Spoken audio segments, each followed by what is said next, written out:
left, right, left, right, left, right. Okay. 3.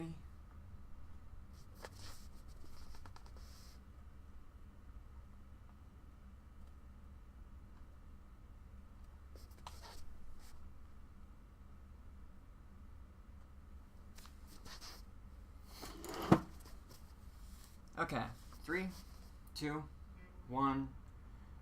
Hey YouTube, it's Kidneydog. You can only see my feet right now. Yeah, the video is working. I actually just finished a run. I happen to run all the time, and I'd figure I'd show what I do for stretches. It may not matter to most people. I used to be a Division I college athlete.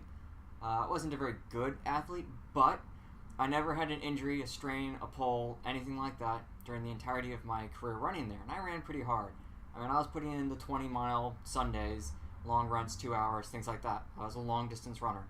So I'm going to show you guys what I do in terms of stretches. I'll speed through some parts of it and kind of explain where it is, where I feel it. A lot of college runners don't seem to think that stretching is very important. They've seen things that say it slows you down. An injury is going to slow you down a lot more than stretching. I mean, maybe you're going to run the workout a little slower, but at least you can run workouts in the future, as opposed to if you get injured, you can't do anything. So I'm just going to show you guys what I've done, and it's pretty much just what I've learned, adding things to it over time. And I mean, you can even see it on your team, for those of you who don't believe me. The first thing that happens when you get injured is your sports medicine or athletic trainer, whatever they call them there, they're going to have you do stretches. That ought to be the indicator that stretching is important. So without further ado, the first one is you keep your left leg down, you put your right leg over it so that your toes are kind of lined up, and then you try and reach your toes. Actually, reaching your toes isn't terribly important. I'm going to try and count to 20 in my head. I don't need to reach the ground. Just being able to stretch, you should be able to feel it across your lower back. You might also feel it across the part of your legs that's above your kneecaps but below your butt. I have no clue what these things are called. I just know how to stretch them. Obviously, with stretching, the goal is not to actually pull anything to hurt anything. You just want it to kind of, you want to feel it pull just a little bit. A little bit of a tingly feeling or something to let you know that you're actually doing something. And you can always take a deep breath in and then like exhale slowly and, think of something calm or something to maybe stretch out just a little bit. And obviously, if you have some area that hurts a little bit more than others, you may want to focus on it, stretch a little bit more than 20 seconds. So then I just switch. This time now I've got my right leg over my left leg. And again, so the back leg is mostly straight. The front leg obviously is bent to fit over it. And I'm just kind of stretch out. And you can notice if you reach further with one hand or further with the other hand, if you do this, the right arm while the left leg's over, you can really feel it across your back even. So just kind of feel around and look for what feels good for you. There's really not too much to it. And again, about 20 count. 20 is not necessarily 20 seconds. It's just kind of, where you feel you're at. The next one's pretty easy. Straight legs. Knees are, for the most part, straight, not bent. And then you just try and reach your toes again. And like I said, you can see that I can't reach my toes. I used to be able to reach the ground. Long distance running actually really makes you tight over time. If you're very strong, being tight isn't necessarily a problem. You can kind of muscle your way through it. But in the long run, it's not good for you. You really want to have that all stretched out. Like if I could reach the ground, that'd be wonderful, but I'm too tight nowadays. So the next one, you put your legs about shoulder width apart. And you're going to bend your knees, put your arms out, and squat. And I've still got my head just out of the camera. How about that? And again, just going for a 20 count. And some of you won't feel anything here. If you're not, that means that you're probably doing okay with your muscles. If you are, then you probably need to do this. And it's really just kind of, you've got your arms on the inside of your legs, and you can push out a little if you want. Try and help spread those legs. But if you're sore, certain exercises the next day, if you go to do this, you'll actually feel those muscle areas on the inner part of your legs. And that's an indication that you're tight there and you need to stretch it out. So the next part is before you straighten all the way up, you can see my knees are still bent. You grab your ankles and you try and straighten your legs without letting go of your ankles. And this is just kind of a stretch. And again, it's still mostly the same area in terms of back and behind the back of your legs, up behind what are those, quads or something? It's the back side of your thigh. Okay. So that's pretty much it for standing stretches. From here I move to sitting stretches. So you sit down, you got the obvious one, the butterfly, where you put your legs together and you're trying to bring your heels in a little bit, and the goal is to try and press your knees to the floor. I mean, like I said, you can see I'm not terribly flexible. I do struggle a bit with this. And I mean, you can try and lean down and get your nose down to your feet, or just leaning forward, your back mostly straight. Either one's good for you. You can really feel this one on the inside of your thighs here, and a little bit with your back if you're trying to lean in. Okay, and we're going to put one leg out, and the other leg for the most part flat down on the ground. And we're going to reach for our toes. They're just out of the camera there.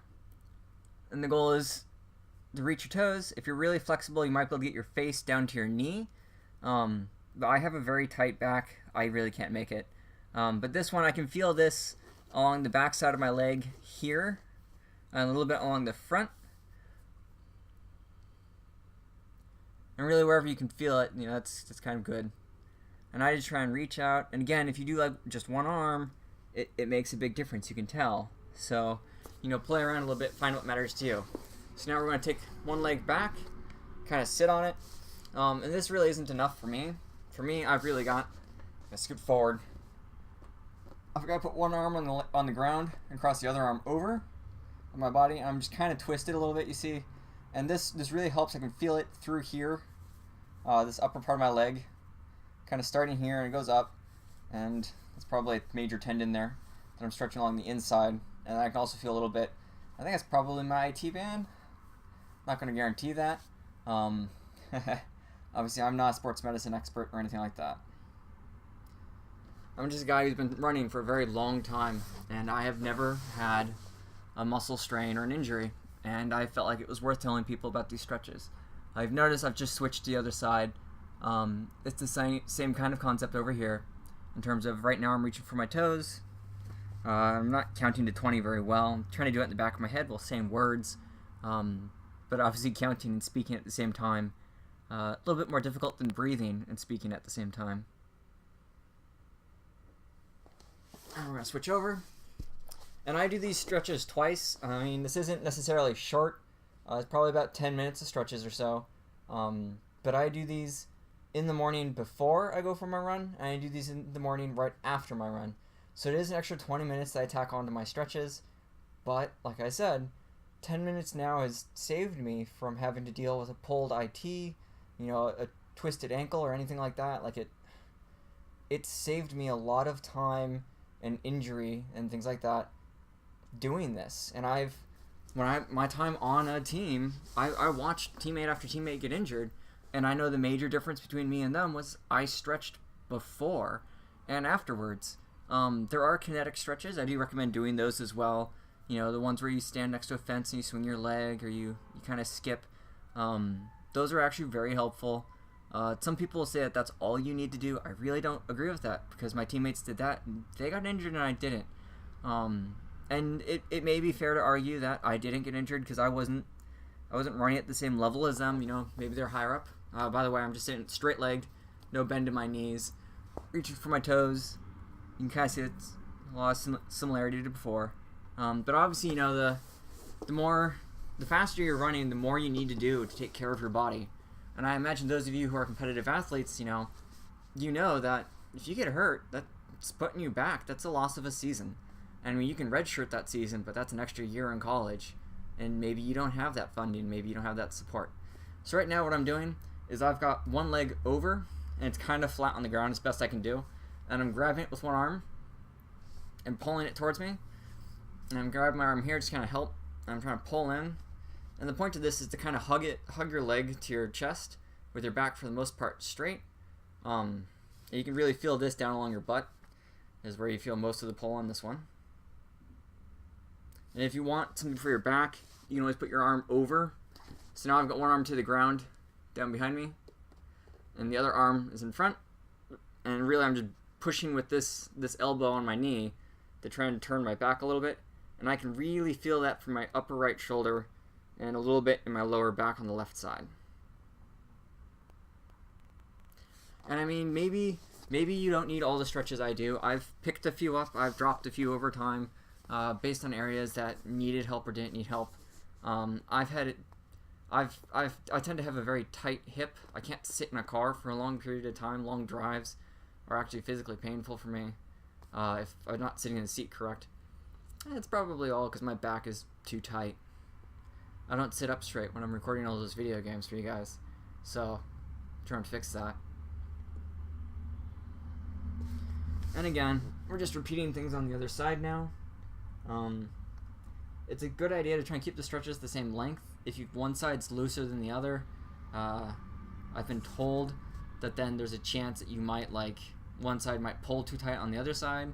So ideally, you want the muscles on either side of your body to be, for the most part, equally well stretched, so it's nice and symmetric. Symmetry is a good thing. So then the last two stretches is you put your knee flat to the ground, and the other leg goes out, and it meets at a 90-degree angle with the ground. And you put your hands on your hip, and it makes a difference if I have my hands elsewhere. I can't feel it.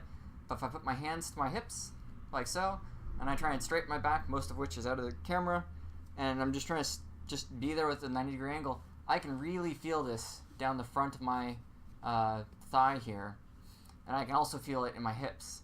So this helped out a great deal for me in terms of my hips. It's been really good for this outer hip tendon muscle, whatever that happens to be.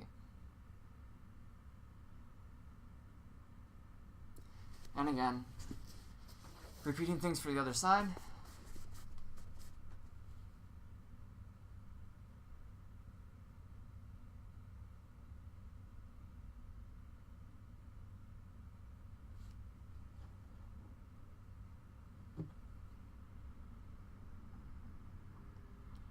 Cool. And that's pretty much it.